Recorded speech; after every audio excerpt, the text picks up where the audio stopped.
নমস্কাৰ, জোনাক এডুকেশ্যনলৈ আপোনালোক সকলোকে পুনৰবাৰ স্বাগতম জনালোঁ। আজিৰ এই ভিডিঅ'টোৰ জৰিয়তে ষ্টুডেণ্টসকলে কিদৰে সেবা স্পকেন এপছটোত লগ ইন কৰিব পাৰে তাৰ বিষয়ে মই আগবঢ়ালোঁ। ইয়াত সাধাৰণতে 2021 যিবিলাক ষ্টুডেণ্টৰ ৰেজিষ্ট্ৰেশ্যন হৈছিলে সেইবিলাকৰ ডাটাহে ইনপুট আছে। গতিকে 2021 আগৰ যিবিলাক ৰেজিষ্ট্ৰেশ্যন হয় তেওঁলোকৰ ডাটা তেওঁলোকৰ টিচাৰ লগ ইনত এড কৰি ল'ব লাগিব আগত শিক্ষকে।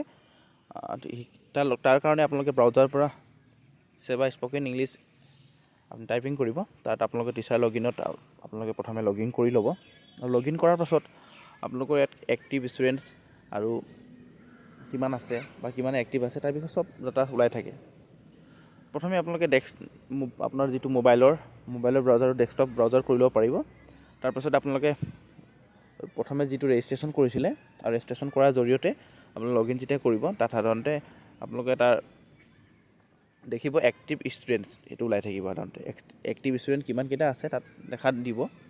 ইয়াৰ পাছতে আপোনালোকে যদিহে 2021 আগৰখিনি ৰেজিষ্ট্ৰেশ্যনত ইয়াত যদিহে ওলাই নাথাকে তেতিয়াহ'লে আপোনালোকে কি কৰিব, দেখিছে 2021 আগৰখিনি নাই, নতুনখিনিহে আছে এক্টিভ হোৱা। গতিকে আপোনালোকে কি কৰিব, এই যিটো ষ্টুডেণ্ট আছে তাৰ গোটেইখিনি ষ্টুডেণ্টৰ আপোনালোকে ডাটা এড কৰিব লাগিব।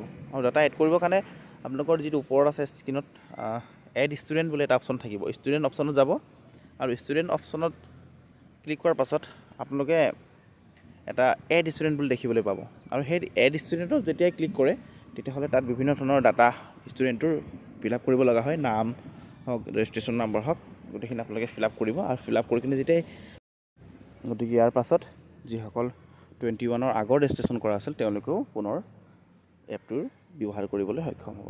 গতিকে জোনাক এডুকেশ্যন শেষলৈকে চোৱাৰ বাবে আপোনালোক সকলোকে ধন্যবাদ জনাই আজি ভিডিঅ'টো ইয়াতে সমাপ্ত কৰিছোঁ। ধন্যবাদ।